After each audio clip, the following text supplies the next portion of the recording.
टुसु पर्व जो भी किसान वर्ग से संबंध रखते हैं, जो खेती करते हैं, उनके लिए एक विशिष्ट पर्व होता है। जिस प्रकार कैलेंडर होता है, इस्लाम मानने वाले हिजरी कैलेंडर को मानते हैं, हिंदुत्व को मानने वाले विक्रम संवत को मानते हैं, क्रिश्चियन मानने वाले अंग्रेजी कैलेंडर को मानते हैं। ठीक उसी प्रकार एक कृषि कैलेंडर होता है, उसमें 12 मास में 13 पर्व और 13 को माह भी होता है।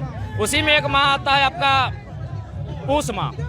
पूस माह से पहले होता है अघान संक्रांत। उसी दिन क्या होता है कि किसान लोग अपना फसल को काट कर घर घुसाते हैं। जिस प्रकार एक राजा के जीवन में खुशी तब आता है जब वो राज जीत लेता है, एक व्यापारी के जीवन में खुशी आता है जब वो पैसा कमा लेता है, किसान के जीवन में खुशी तब आता है जब वो फसल को काट कर अपने घर घुसा लेता है। तो चूंकि किसान बहुत परवरिश के साथ धान को पालता है, खेतों में उसके लिए मेहनत करता है, तो उस हिसाब से जो धान है ये किसान का पुत्री होती है। तो जब किसान काट कर धान को अपने घर में घुसाता है तो किसान की जो बाकी बहन बेटियां हैं वो उसे धान को अपना बहन के रूप में अपने घर में लाकर टुसु मनी के नाम पे स्थापित करती है। और चूंकि बेटी जब घर आती है तो हर्ष उल्लास होता है, तो पूरा एक महीना कंटिन्यू नया नया गीत, नया नया पकवान बनता है, और जिसे हम लोग पूस माह कहते हैं, और कंटिन्यू हर्ष उल्लास मनाया जाता है क्योंकि किसान घर में बेटी आती है और उसे खुशी उल्लास के साथ इस पर्व को त्योहार किया जाता है। और फाइनली चूंकि बेटी का नियम में ससुराल जाना होगा, उसे एक महीना बाद फिर जाके जल में भी मैंने भाषण दे दिया जाता है। और जल का मतलब है, मान्यता है कि धान का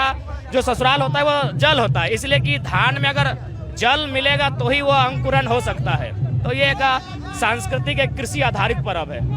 तो क्या संदेश देंगे यही संदेश देंगे कि किसान, कोरोना काल में भी बताया कि सबसे उत्तम किसान होता है, हम लोग कहावत भी है, उत्तम खेती मध्यम बा नीच चाकरी भीख निदान। तो सबसे उत्तम खेती होती है, लेकिन धीरे धीरे लोग खेती को नजरअंदाज कर रहे हैं और दुनिया एक दिन आएगा जब खेती की ओर पुनः एक बार लौटना होगा।